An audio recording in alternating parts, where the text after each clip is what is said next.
ছানির বিষয়টি একটু আগে বলেছিলাম, এই ছানি বিষয়টি কি, আর এটা হয়ে গেলে আসলে কি ধরনের চিকিৎসা ব্যবস্থা রয়েছে? আমাদের চোখের ভিতরেই কিন্তু একটা লেন্স আছে। আচ্ছা, আমরা চশমা যেরকম একটা লেন্স, জি জি, ওরকম একটা লেন্স চোখের ভিতরে রয়েছে, আছে। জি জি, ওটা ন্যাচারালি দেওয়া আছে। তো ওটা তো স্বচ্ছতার উপরে ডিপেন্ড করে যে লাইট তার ভিতরে পাস হবে কিনা। লেন্সের কাজ হলো লাইটটাকে পাস করানো আর লাইটের ডিরেকশনটা চেঞ্জ করে দেয়। জি জি, লাইটটা তো একটা মানে স্ট্রেট প্যারালাল একটা ওয়েভ, ওইটাকে ফোকাস করতে হয়। জি, ফোকাস জি। করতে হলে কিন্তু আপনাকে ওই লেন্স দিতে হবে, আচ্ছা, পাওয়ার দিতে হবে। জি তো ন্যাচারালি এটা আছে এখানে। জি জি, তো ওই লেন্সটা যেটা হয় যে এইজিং প্রসেসে তার যে স্বচ্ছতাটা হুম, এটা চেঞ্জ হতে থাকে।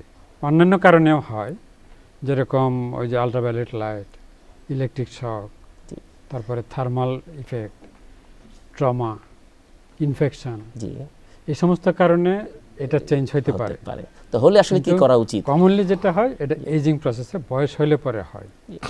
তো বয়স হলে তো এটা তো হিসাবটা তো সহজ, হুম, যেহেতু তার লেন্সের স্বচ্ছতা নাই, জি লাইট পাস করে না, জি, সুতরাং আমাকে এই লেন্সটা চেঞ্জ করে দিতে হবে। আচ্ছা, তাহলে এই লেন্সটা আগে বের করতে হবে, জি, আর ওখানে আরেকটা আর্টিফিশিয়াল লেন্স লেন্স দিয়ে ঢুকাইতে দিতে হবে। হবে যাতে তো দৃষ্টিশক্তি আর্টিফিশিয়াল ঠিক লেন্স হয়ে যেটা, যায়। এটাকে বলে আমরা ইন্ট্রাকুলার লেন্স। আচ্ছা, এটা এখন সিনথেটিক প্রিপারেশনে পাওয়া যায়, যেটা বডিতে থাকলেও বডিতে কোনো রিয়াকশন করে না। জি জি, এটা ইয়ার্স টুগেদার ওটা ওরকমই থাকে। সহজভাবে থাকবে, দৃষ্টিশক্তি ভালো থাকবে।